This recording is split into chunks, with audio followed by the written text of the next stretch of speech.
Assalamualaikum warahmatullahi wabarakatuh. Alhamdulillahi rabbil alamin. Wassalatu wassalamu ala asyrafil anbiya'i wal mursalin Sayyidina wa maulana Muhammadin wa ala alihi wa sahbihi ajma'in. Amma ba'd.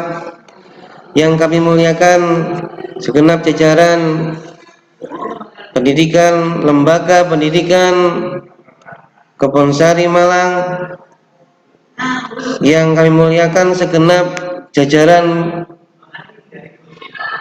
guru-guru serta karyawan Madrasah Ibtidaiyah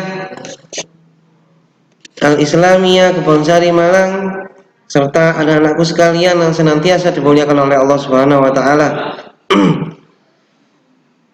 Alhamdulillah, pada kesempatan kali ini kita bisa belajar kembali.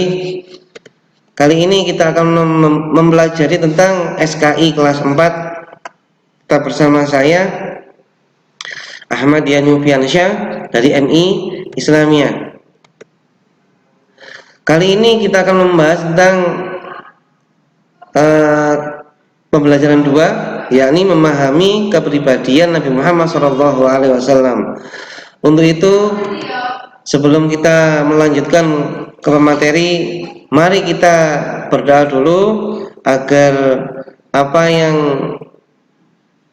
ilmu yang kita pelajari nantinya dijadikan Allah Subhanahu wa taala ilmu yang manfaat. Amin ya rabbal alamin. Ila hadratin Nabi Muhammad sallallahu alaihi wasallam wa ala alihi wa ashabihi wa dzurriyyatihi wa ahli baitihi wa khussan ila awliya'i wa syuhada'i wa shalihin wal ulama'il 'amilin wa tabi'in bi ihsan ila yaumiddin.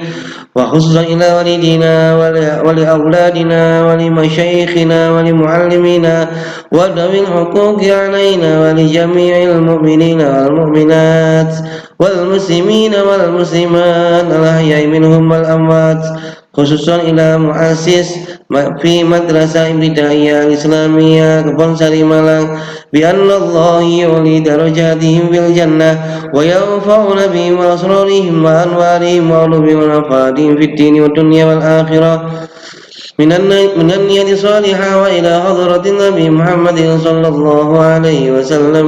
الفاتحة. أعوذ بالله من الشيطان الرجيم. بسم الله الرحمن الرحيم. الحمد لله رب العالمين الرحمن الرحيم مالك يوم الدين إياك نعبد وإياك نستعين اهدنا الصراط المستقيم صراط الذين أنعمت عليهم غير المغضوب عليهم ولا الضالين آمين. رب اغفر لي ولوالدي وللمؤمنين آمين. بسم الله الرحمن الرحيم. رضيت بالله ربا وبالإسلام دينا وبمحمد صلى الله عليه وسلم نبيا ورسولا. ربي زدني علما وارزقني فهما واجعلني من عبادك الصالحين. Amin ya rabbal alamin. Alhamdulillahirabbil alamin. Semoga hajat kita dikabulkan oleh Allah Subhanahu wa taala. Amin amin ya rabbal alamin. Mari kita masuk dengan pembelajaran pertama tentang sifat-sifat Nabi Muhammad sallallahu alaihi wasallam. Perlu diketahui, setiap nabi ataupun rasul itu mempunyai sifat, ya. Ada sifat wajib, sifat mustahil. Nabi Muhammad SAW adalah tokoh yang sangat diutamakan oleh semua kalangan. Beliau sukses dalam merubah dunia hanya dengan mengedepankan akhlakul karimah. Kenapa demikian? Rasulullah SAW terkenal akan akhlaknya, ya, dinamakan uswatul hasanah, uswah suri tauladan yang baik, uswatul hasanah. Nabi Muhammad SAW mempunyai sifat-sifat luhur semenjak beliau masih kecil. Masyarakat Mekah sampai memberi gelar beliau bahwasanya Muhammad Al-Amin. Al-Amin ini dapat dipercaya. Karena apa?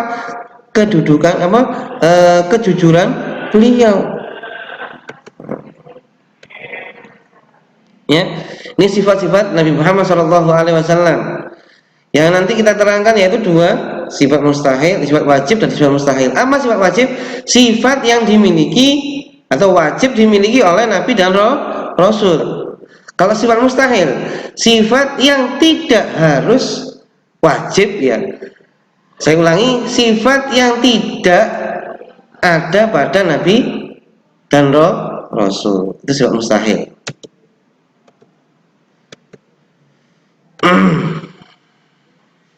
Nah ini siddiq, ya, sifat wajib. Siddiq yang artinya jujur atau benar. Amanah, amanah ini dapat dipercaya.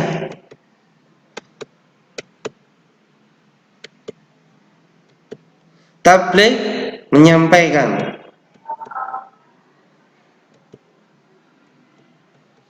Fatonah, cerdas. Ini empat ini sifat wajibnya Nabi Muhammad SAW dan nabi-nabi yang lain.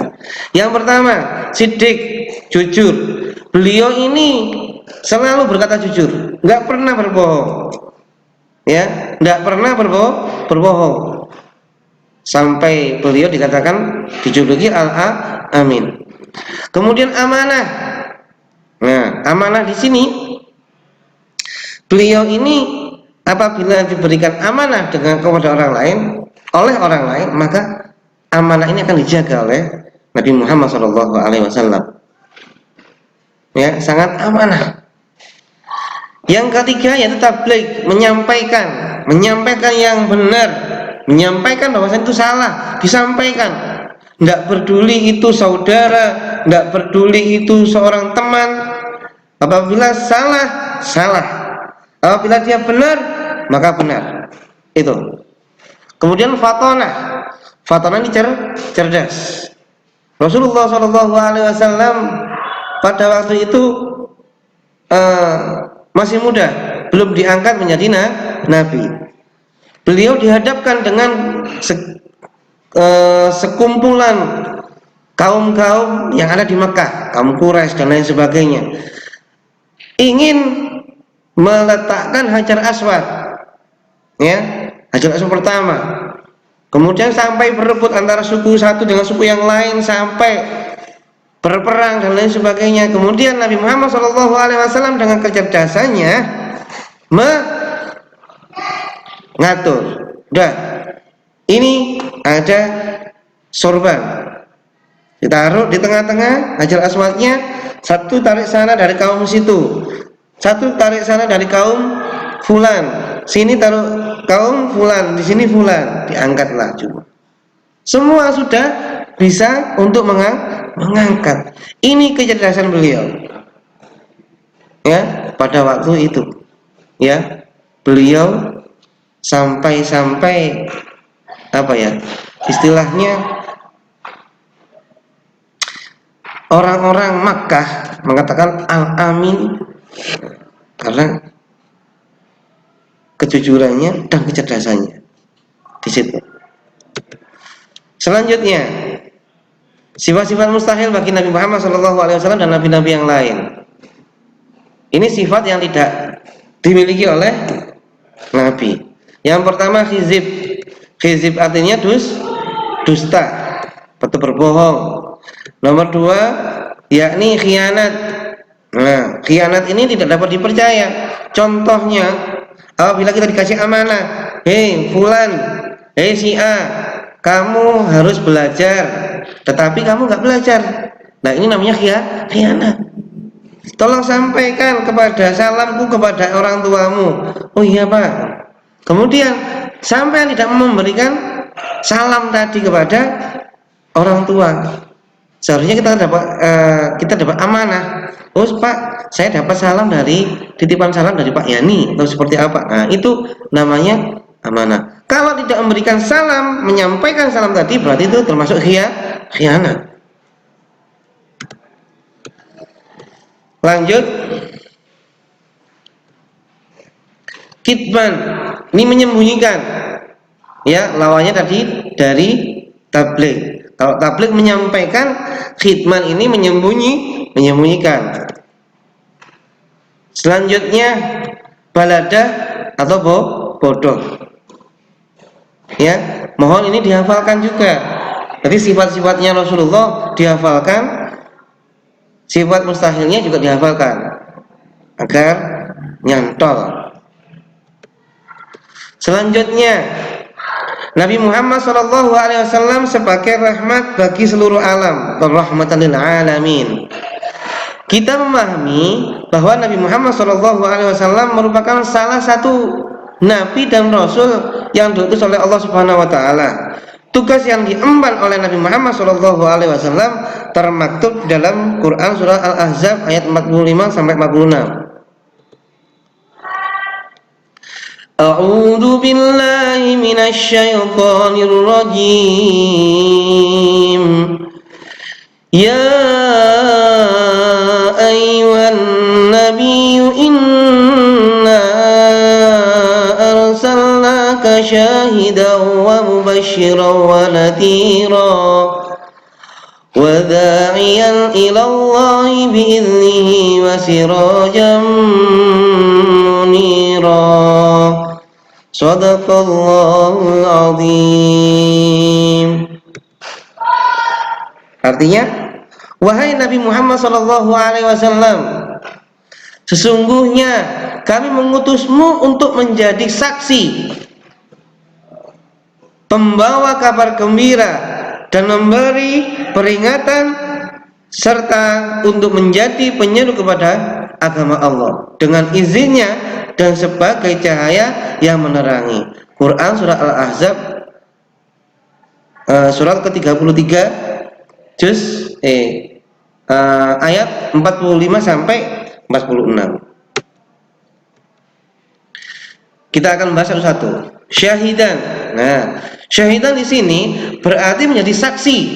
Nabi Muhammad SAW diutus oleh Allah Subhanahu wa taala untuk menjadi saksi bahwa sebagai umat beliau di hadapan Allah Subhanahu wa taala pada akhir kelak.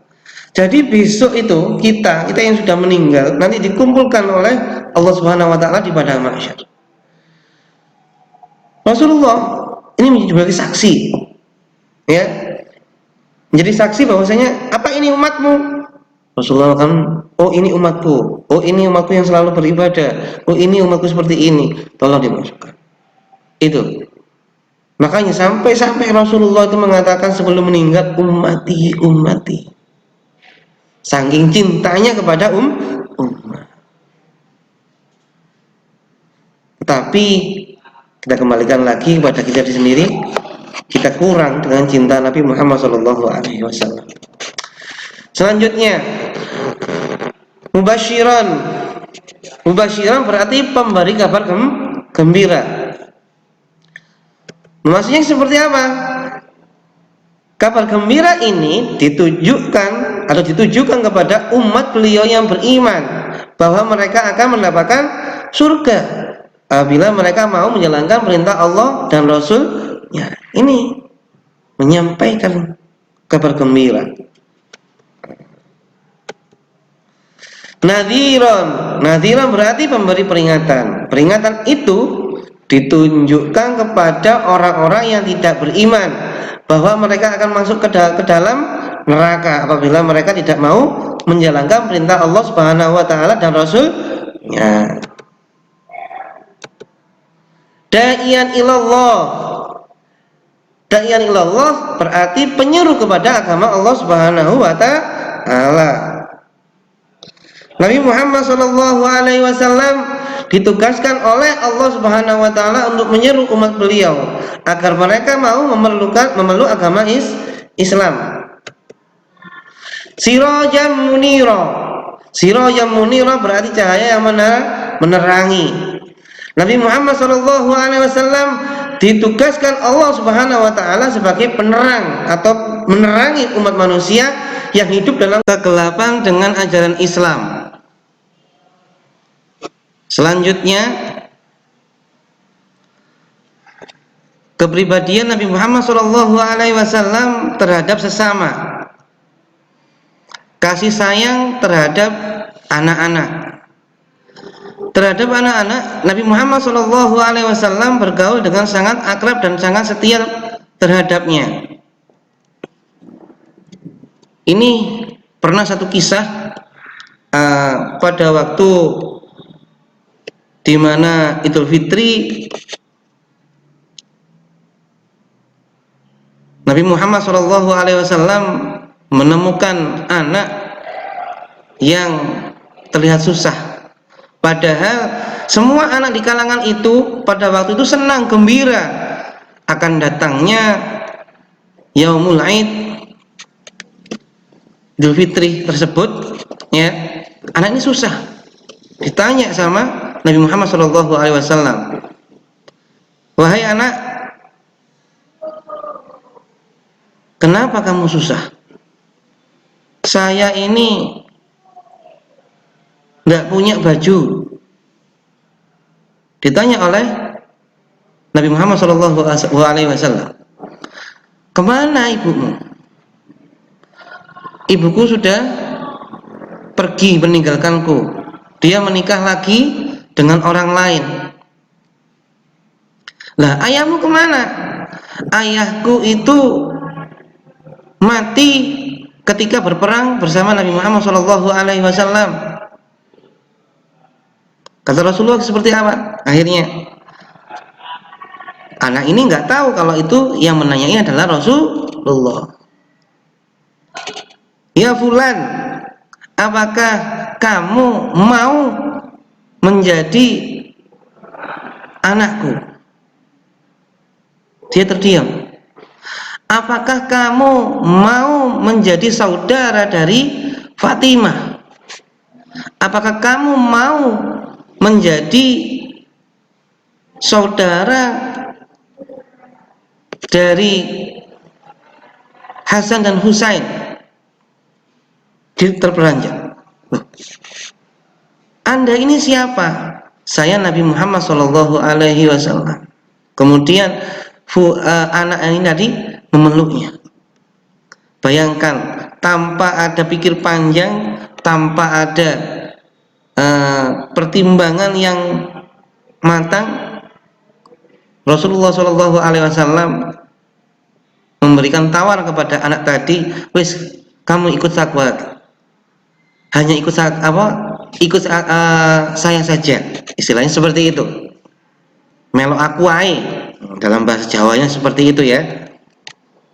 Padahal kondisi Nabi Muhammad SAW pada waktu itu menjadi orang miskin, karena doa Nabi Muhammad SAW, "Allahumma ja'alna miskinan," kata Nabi Muhammad SAW kepada Allah Subhanahu wa Ta'ala. Akhirnya anak tadi itu mau untuk menjadi anak asuh Nabi Muhammad SAW. Inilah kasih sayang terhadap anak-anak, ya, yang dilakukan oleh Rasulullah. Bahkan Sayyidina Hasan, pernah suatu ketika Nabi Muhammad SAW sedang sholat, Sayyidina Hasan ini ada di punggung beliau. Sayyidina Hasan ini manjat punggung beliau. Apa kata Nabi? Nabi enggak marah, ya. Nabi Muhammad SAW enggak marah akan kenakalan si Hasan. Ini merupakan bukan kenakalan sebenarnya, ya, tapi namanya anak, rasa ingin tahu dan sayang kepada kakeknya. Selanjutnya, kasih sayang terhadap pelayan, terhadap pembantu dan pelayan. Nabi Muhammad SAW juga sayang. Seorang pelayan Nabi Muhammad SAW yang bernama Anas bin Malik, yang pernah hidup selama 10 tahun bersama beliau. mengisahkan bahwa ia tidak pernah dicela atas pekerjaan yang dilakukannya. Jadi Rasulullah nggak pernah marah kepada pembantunya. Rasulullah nggak pernah memukul pembantunya. Inilah sifat Rasulullah. Selanjutnya kasih sayang terhadap umat Islam dan orang non-Muslim. Yang pertama, Nabi Muhammad SAW sangatlah menyayangi orang Muslim dan orang-orang non-Muslim karena mereka semua adalah umat Nabi Muhammad SAW. Ini yang pertama, orang Islam. Ya, pernah suatu ketika Nabi Muhammad SAW didatangi seorang tamu dari sahabat-sahabat beliau. Ya, ada makanan sedikit. Ya, makanan sedikit. Kemudian disuguhkan kepada tamu tadi, sahabat-sahabat beliau. Padahal Sayyidah Fatimah ini dalam keadaan lapar. Rasulullah pun ya 3 hari tidak makan sampai Rasulullah itu mengganjal perutnya dengan batu. Inilah sangat kasih sayang terhadap umat Islam. Ya. Sampai ya ini ya. Nantinya sebelum Rasulullah SAW menemukan semua orang Islam, umat-umat Nabi Muhammad SAW masuk ke dalam surga, beliau tidak akan masuk ke dalam surga duluan, menunggu kita semua. Sayangnya, masya Allah. Allahumma sholli ala Sayyidina Muhammad. Ya Allah, semoga kita dijadikan Allah Subhanahu Wa Taala umat Nabi Muhammad SAW dan mendapatkan syafaat dari Nabi Muhammad SAW. Amin. Selanjutnya, kasih sayang terhadap orang non-Muslim. Pernah suatu kejadian Nabi Muhammad SAW ketika setiap kali beliau melakukan mau sholat ke Masjidil Haram, ya, mau melakukan kebaikan ini dengan orang non Muslim, orang kafir, diludahi. Setiap kali diludahi ketika Nabi Muhammad SAW lewat di depan rumah. Suatu ketika terus dilakukan oleh orang kafir tadi. Sampai akhirnya suatu ketika si orang kafir ini kok nggak ada. Rasulullah menanyakan, loh, sing biasa nih ngeludahi ini mana? Yang biasa, orang yang ngebiasaan meludahi saya itu mana sekarang orangnya? Rasulullah SAW menanyakan kepada tetangga, mohon maaf, fulan itu mana orangnya? Oh, sekarang beliau lagi sakit keras. Apa yang dilakukan oleh Rasulullah? Apakah Rasulullah mencela? Ya, apa Rasulullah mensyukuri? Kapok atau seperti itu kalau dalam bahasa Jawa. Enggak. Apa yang dilakukan Rasulullah? Rasulullah menjenguk beliau, menjenguk orang yang selalu meludahi Rasulullah SAW. Dijenguk, kemudian ditanyai, Anda kenapa? Saya sakit keras. Kemudian apa yang dilakukan Rasulullah? Apa Rasulullah menghina, mendoakan agar supaya dia cepat mati ataupun apa? Enggak. Rasulullah berdoa, ya Allah, angkatlah penyakit beliau ini, ya, sembuhkanlah penyakit beliau ini. Kemudian Allah Subhanahu Wa Taala mengambil penyakitnya. Setelah itu orang tadi ini sembuh, ya, sembuh. Kemudian beliau meminta maaf kepada Rasulullah selama melakukan kezaliman kepada Rasulullah Shallallahu Alaihi Wasallam, dan akhirnya beliau masuk agama Islam. Inilah kasih sayang terhadap orang non Muslim. Kalau kita mungkin didolimi dengan orang, kita akan mengucap sesuatu yang jelek, pastinya, ya. Kita akan melakukan perbuatan yang jelek kepada orang tadi. Na'udzubillah min dzalik. Ayo, mari kita belajar meniru akhlak Nabi Muhammad Shallallahu Alaihi Wasallam. Kepribadian Nabi Muhammad Shallallahu Alaihi Wasallam terhadap alam sekitar. Yang pertama, peduli terhadap lingkungan. Rasulullah Shallallahu Alaihi Wasallam sangatlah menjaga tentang kebersihan lingkungan. Ya, an-nadzafatu minal iman. Rasulullah bersabda seperti itu. Kebersihan sebagian dari iman. Kebersihan lingkungan, kebersihan badan dan sebagainya, ini merupakan sebagian dari iman. Maka Rasulullah Shallallahu Alaihi Wasallam sangat menjaga kebersihan lingkungan. Ayo, kita harus selalu menjaga kebersihan lingkungan kita. Yang nomor dua, sayang terhadap binatang. Rasulullah Shallallahu Alaihi Wasallam pernah akan menyembelih seorang domba. Mohon maaf, Rasulullah Shallallahu Alaihi Wasallam pernah akan menyembelih seekor domba. Beliau menggunakan pisau yang tajam. Tujuannya apa?